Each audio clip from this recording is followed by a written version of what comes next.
Je me tourne maintenant vers vous, Catherine Roumaniac. Bonjour.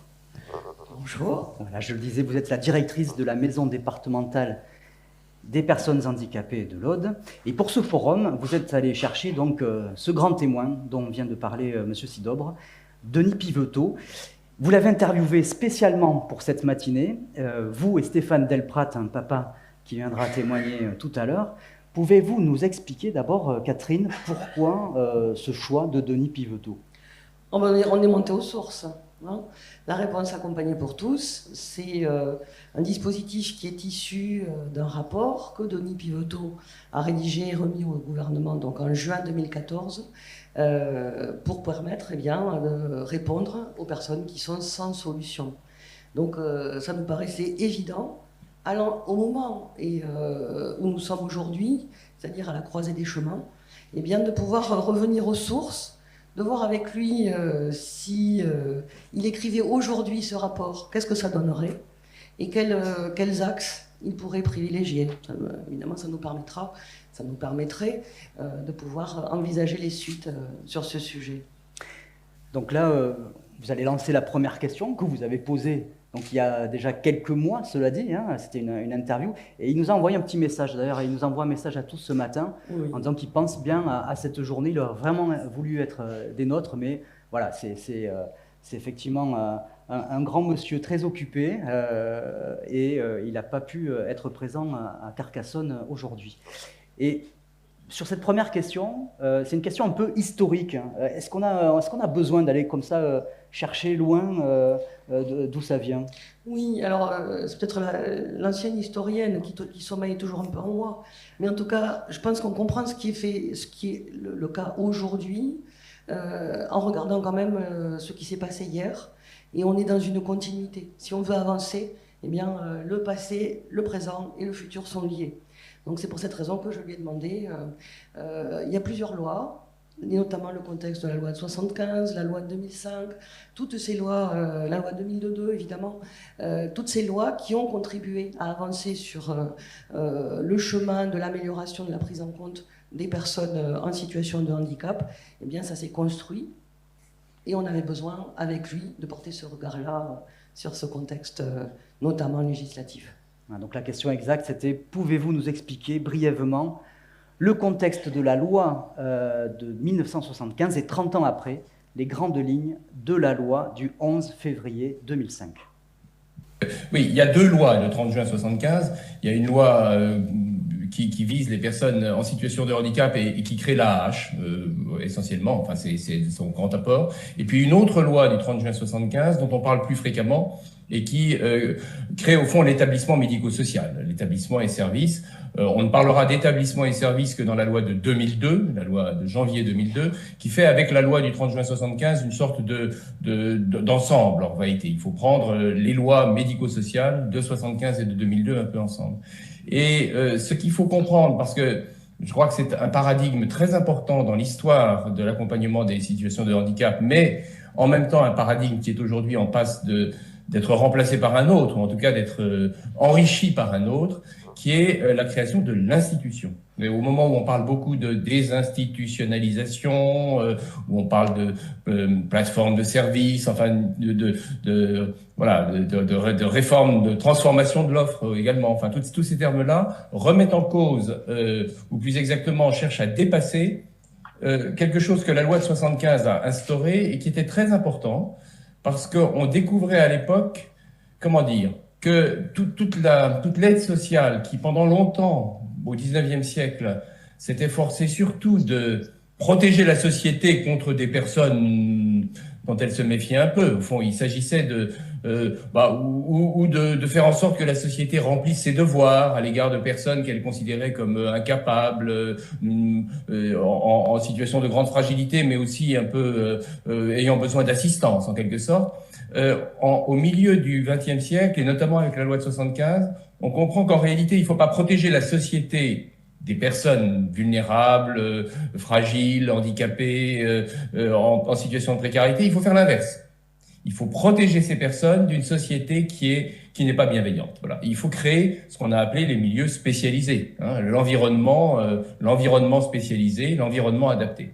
Et donc la loi de 75 et la loi de 2002 qui vient la compléter, la parfaire, la parachever, c'est une loi qui installe des institutions pour protéger les personnes d'une société qui n'est pas accueillante et bienveillante. Voilà. Et c'est ça qu'il faut comprendre, parce que quand on dit que maintenant on va dépasser les institutions, il faut quand même pas jeter le bébé avec l'eau du bain et oublier que les institutions ont comme premier souci la protection. Voilà. Maintenant, est-ce que la protection, c'est l'horizon indépassable et est-ce qu'il ne faut pas penser à autre chose en même temps que la protection? C'est ça la question qui nous est posée aujourd'hui. Voilà. Et savoir combiner avec la protection autre chose qui est l'ouverture vers la société ordinaire, la reconnaissance qu'on est une personne ordinaire. Et pour terminer ma réponse à votre question, c'est au fond ça la loi de 2005. Parce que la loi de 2005, elle commence alors, par petits pas, et puis la loi de 2005 ne parle pas des institutions, justement. Elle parle des MDPH, elle installe les MDPH, vous êtes bien placé pour le savoir. Elle crée la prestation de compensation du handicap, elle fait toute une série d'autres choses. Mais elle a surtout comme axe que, elle ne part pas de l'institution, elle ne part pas de l'offre, elle parle de la demande. Elle part de la personne. Et elle se dit, plutôt que d'avoir des prestations standardisées, en me posant simplement la question de savoir si les personnes y ont droit ou pas, je vais partir des personnes et on va essayer de construire, avec toutes les imperfections que ça a, et après maintenant plus de 15 ans de recul, on se rend compte que ça n'a pas, c'est pas facile à mettre en place, mais l'idée c'est quand même, on part de la personne et on essaie de mettre bout à bout des modules qui permettront d'épouser le mieux possible la spécificité. Et la question qui se pose à nous aujourd'hui, et du coup je vais m'arrêter là parce que je me rends compte que je suis un peu long, la question qui se pose à nous aujourd'hui, c'est est-ce qu'on ne peut pas faire pour les institutions, autrement dit pour ces institutions créées en 75 et réformées en 2002 avec les CVS, les évaluations internes, les évaluations externes, mais les institutions, est-ce qu'on ne peut pas faire pour elles la même chose que ce qu'on a fait pour les personnes? C'est-à-dire être capable d'en combiner beaucoup, peut-être, ou un peu moins, à condition d'en avoir suffisamment, et de les mettre bout à bout dans leurs interventions pour faire en sorte d'épouser chaque fois le besoin particulier de chaque personne. Voilà, donc des propos éclairants qu'on n'a pas forcément l'habitude d'entendre. J'irai pas plus loin. On va avoir après cette vision nationale très aiguë, on va dire, très précise de Denis Piveteau, un premier éclairage local amené par deux associations audoises qui sont des pionnières au niveau français dans l'accompagnement des personnes handicapées. La Page, avec son président départemental Jean-Claude Rouanet, qui est à côté de moi, et l'AFDAIM, avec son directeur général Jean-Marie Gorieux. Bonjour à vous deux.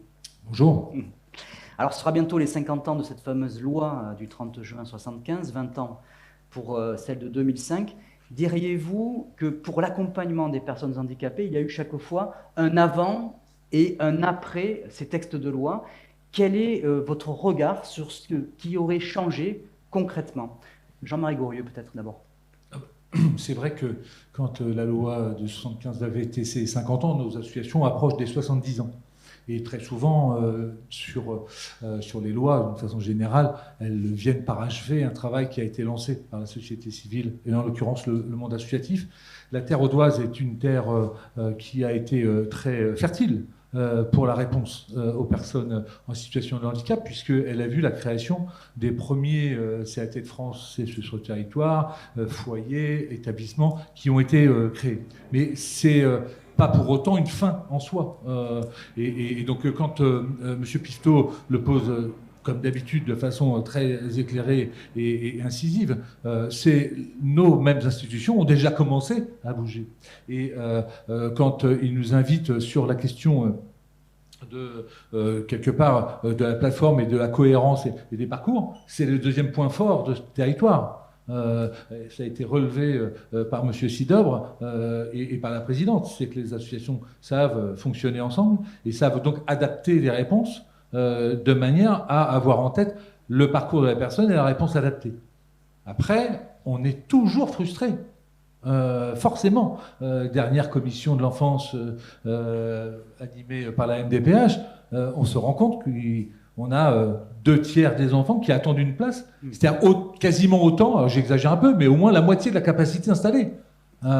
Et cela malgré un certain nombre d'efforts de création qui ont eu lieu. Donc ça veut dire qu'on reste dans cet entre-deux tout le temps, comment dirais-je, frustré parce qu'on n'arrive pas à apporter toutes les réponses qu'on souhaiterait apporter, et à la fois, pour autant, tout le temps au travail pour essayer d'améliorer les dispositifs au plus possible et de les adapter aux personnes. Et je crois juste que cet enjeu qu'il exprime assez bien a vraiment une vraie imprégnation sur ce territoire. Je peux me permettre de dire, je ne suis pas au doigt, et donc c'est plus facile encore pour pas être taxé de chauvinisme ou autre. Il y a des logiques qui sont pas sur tous les territoires de France, et que ça mérite d'être accompagné. Et on sait que l'ensemble des partenaires poussent pour qu'on puisse avoir de meilleures réponses encore, et avoir plus de moyens pour répondre aux besoins des personnes. Jean-Claude Rouanet, est-ce que donc vous l'avez vu cet avant et cet après, Oui. ou est-ce que finalement ça vient consacrer votre travail associatif? Alors, ce que j'observe, c'est que les lois, y compris celles de 1975 comme celles de 2005, ne viennent que officialiser ce qui, déjà, dans le territoire, sur le terrain, par une mobilisation citoyenne, a pris forme. Et donc, quand on parle notamment de 1975 comme la reconnaissance officielle par la loi des établissements sociaux et médico-sociaux, eh bien, il faut savoir, par exemple, que l'IME de Pépieux est né en 1965, sous l'impulsion de la Page. Donc, ce que citait à l'instant Jean-Marie Gorieux, s'agissant d'un CAT, eh bien, on a la réciproque, par exemple, dans les départements. Oui, l'Aude a su très vite dire que la réponse aux situations de handicap ne saurait être uniquement une affaire de commisération ou de mobilisation grâce à une assistance. C'est plutôt la reconnaissance que c'est une mobilisation citoyenne et donc nécessairement la solidarité nationale qui doit donner l'impulsion pour que la réponse aux besoins des personnes soit satisfaite. Et alors, à partir de la loi de 2005 notamment, l'importance de la primauté de la personne a été affirmée. Et la primauté de la personne, ça veut dire que ce que disait très bien, d'ailleurs tout ce qu'il dit, en général il le dit clairement, moi je connais bien Denis Piveteau, et d'ailleurs je vous signale que la Page a participé à la rédaction de ce rapport Zéro sans solution en 2014, et qui est le fondement même de l'action que nous conduisons tous ensemble, grâce aux partenariats départementaux qui se sont tissés ici. Ni l'AFDAIM ni la Page n'ont la prétention de faire seuls.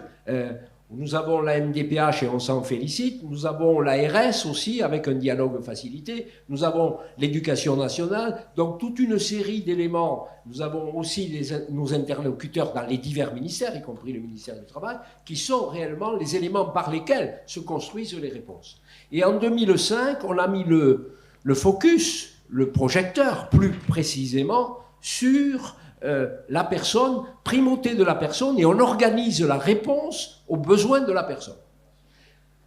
Alors, dans certains cas, on extrapole aujourd'hui en précipitant un petit peu les événements et en croyant que tout d'un coup, cette individualisation, c'est l'abolition des établissements ou services. Au contraire, c'est une utilisation de ces ressources que détiennent les établissements et services d'une autre manière. C'est donc, à l'effet, la protection. Jean-Marie me signale cela, à l'effet. Et c'est l'aspect, me semble-t-il, fondamental et qui donne, vous êtes tous acteurs de cette réponse aux besoins, évidemment, que vous soyez aidants familiaux ou autres, il y a dans la façon dont nous nous mobilisons la nécessité de coordonner ce que nous faisons. Et je pense que la MDPH contribue continuellement à cette recherche de coordination. Ce qui est nouveau avec la réponse accompagnée pour tous, c'est que, au lieu de se contenter d'un spectre rétréci de moyens par lesquels on répond aux besoins, on a élargi les partenariats, les nécessités de coopération, et qu'on a mis ensemble ce qu'on détient en compétences des personnels notamment, en équipement, pour répondre encore mieux à la personne. Alors, on va voir des illustrations de ce que vous venez de dire juste avant. Moi, j'en profite de vous avoir là dans cette partie introductive. Aujourd'hui, de votre point de vue, tous les deux, quel est l'obstacle majeur pour une véritable application de ce rêve, hein, quelque part, qui est de la réponse accompagnée pour tous, où on n'y est pas encore aujourd'hui. Quel est l'obstacle majeur, ou quels sont les obstacles, les freins majeurs? Je crois que la commission enfance, je vais la reciter. Enfin, je veux dire, quand on a de mémoire, je parle 146 personnes qui ont une orientation, qui attendent une place en IME et qu'on a 340 places installées sur le territoire, on a un vrai problème de moyens. Ça ne veut pas dire qu'on ne fait plus de la réponse toujours à 100%, c'est beaucoup plus gradué, on est en file active, on intervient énormément dans les logiques d'école, tout ce travail-là se fait. À un moment donné, comme disait notre président national au Congrès il y a 10 jours, transformer l'offre, c'est ce qu'on fait depuis le début. Faut-il encore avoir une offre transformée? C'est-à-dire qu'à un moment donné, l'enjeu, le chiffre lui en milliards, mais l'enjeu sur la question de la prise en charge du handicap, c'est une prise en charge de moyens. Le deuxième, c'est comment on adapte nos cadres réglementaires pour faire qu'on avance. On est tous dans le département, dans les starting blocks, sur la question des dispositifs intégrés concernant les IME, par exemple, à l'image des DITEP, et on est coincé par le choc de simplification administrative qu'on n'a pas encore vu arriver, quoi. Donc, mais tous. Vous m'aviez donné un exemple. Je jette pas la pierre là-dessus. Vous m'aviez donné un exemple assez significatif, qui est alors peut-être anecdotique, sur l'histoire des cuisines. Oui, alors c'est vrai que dans le milieu, c'est connu et tout le monde le connaît, hein, mais où on peut être dans le secteur un petit peu parallèle de l'enfance protégée, à dire il faut qu'on accompagne les enfants dans une prise d'autonomie, mais où on interdit d'utiliser des œufs et de faire une pâte à crêpes, quoi, parce qu'il y a une autre règle qui l'interdit. Donc, si vous voulez, il y a des choses comme ça où à un moment donné, mais c'est pas le plus compliqué. C'est aujourd'hui, on voit bien dernièrement, nos établissements d'hébergement sont passés sur des logiques d'établissements d'accueil non médicalisés, donc avec une possibilité de parcours même sans repasser par la NDPH et qui vraiment sort chacun de ses habitudes et son tuyau d'or, comme on disait. Mais vraiment, enfin, on attend que le législateur, celui qui produit les textes, vienne nous autoriser enfin à être beaucoup plus souple entre un CESAD, un IME, un internat.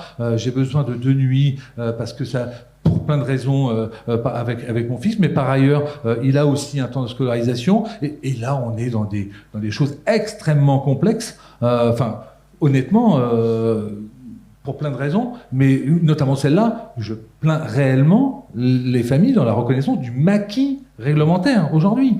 Enfin, c'est vraiment quelque chose d'extrêmement compliqué. Donc je crois que, et ce qu'il dit dans un rapport suivant, Monsieur Pisto, c'est qu'il dit, et surtout, chacun dans sa place doit essayer de trouver les moyens pour continuer à construire. Et il parle du principe d'autodétermination en ne le limitant pas à la question du propos de la personne, de son souhait, de projet de vie, mais en disant qu'il ne peut pas y avoir d'autodétermination des personnes s'il n'y a pas une capacité d'action de l'éducateur qui est à côté de la personne, du chef de service, du directeur, de l'inspecteur de l'ARS ou de l'éducation nationale, de façon à pouvoir trouver des réponses. Et je crois que vraiment ça nous invite à essayer de pousser les limites et avancer. À être créatif finalement.